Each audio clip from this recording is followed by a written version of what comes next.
आखिर क्यों लगता है खरमास? क्या है इसके पीछे की कहानी?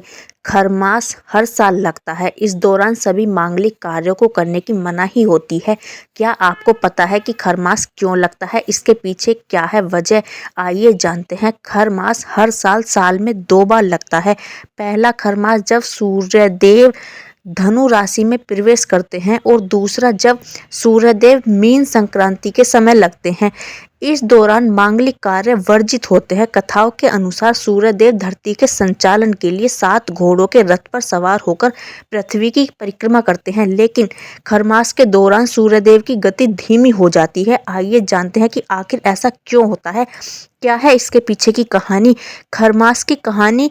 खरमास से जुड़ी एक कथा का वर्णन मार्कंडेय पुराण में मिलता है। संस्कृत में खर का अर्थ होता है गधा। खरमास की कहानी गधे और सूर्यदेव से जुड़ी हुई है। कथा के अनुसार एक बार सूर्यदेव अपने 7 घोड़ों के रथ पर सवार होकर ब्रह्मांड में परिक्रमा कर रहे थे, लेकिन एक बार उनके घोड़ों को आराम की जरूरत होती है। वे भूख प्यास से थक जाते हैं। इस तरह ब्रह्मांड की परिक्रमा के दौरान घोड़ों की दयनीय दशा देखकर सूर्यदेव को भी तरस आ गया और उन्होंने सोचा कि क्यों ना इन्हें पानी पिलाया जाए और थोड़ा विश्राम कर लिया जाए, लेकिन उन्हें एहसास हुआ कि रथ रुक गया तो सृष्टि चक्र प्रभावित होगा। इस दौरान उनकी नज़र तालाब किनारे चल रहे 2 खर यानी गधों पर पड़ी। सूर्यदेव ने सोचा क्यों ना घोड़ों को विश्राम करने के लिए छोड़ दिया जाए और रथ में इन खरों को यानी गधों को बांधकर परिक्रमा की जाए। सूर्यदेव ने ऐसा ही किया और गधों को रथ में बांध लिया। अब गधों का मुकाबला घोड़ों से कैसे हो सकता है, तो वो पूरे खरमास में परिक्रमा तो लगाते रहे, लेकिन उनकी स्पीड बहुत कम हो गई। रथ की गति कम होने के कारण ही सूर्यदेव का तेज भी कमजोर हो गया।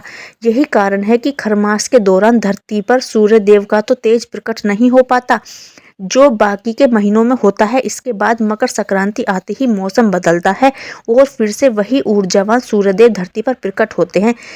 इसके कारण ही मकर संक्रांति के दिन ही सूर्यदेव ने उन खरों को वापस तालाब के किनारे छोड़ा था और अपने छोड़े हुए घोड़ों को वापस रथ में शामिल कर लिया था, फिर से अपनी रफ्तार पकड़ी थी। इसका असर यह हुआ कि खर की धीमी गति के कारण सूर्यदेव की परिक्रमा की गति धीमी हो गई।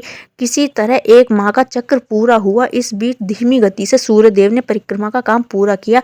तब तक घोड़ों ने आराम कर लिया था। हर 100 वर्ष में इस तरह का चक्र चलता रहता है और इस बीच 1 माह का खरमास आता है। माना जाता है जिस महीने सूर्यदेव प्रभावित हुए उस महीने का खराब असर मनुष्य के जीवन पर भी पड़ता है। खरमास के दौरान ध्यान रखें यह बातें। खरमास के दौरान शादी, गृह प्रवेश, सगाई जैसे मांगलिक कार्य नहीं होते हैं। खरमास में नया वाहन और नया घर नहीं खरीदना चाहिए। खरमास में मुंडन, जनेऊ संस्कार नहीं कराए जाते हैं। खरमास में कोई भी नया व्रत नहीं उठाना चाहिए, जैसे कि 16 सोमवार, वैभव लक्ष्मी व्रत, एकादशी व्रत, इस प्रकार के नए व्रत नहीं उठाने चाहिए। तो सनातन धर्म की इसी प्रकार की और जानकारी के लिए जुड़े रहिए चैनल के साथ।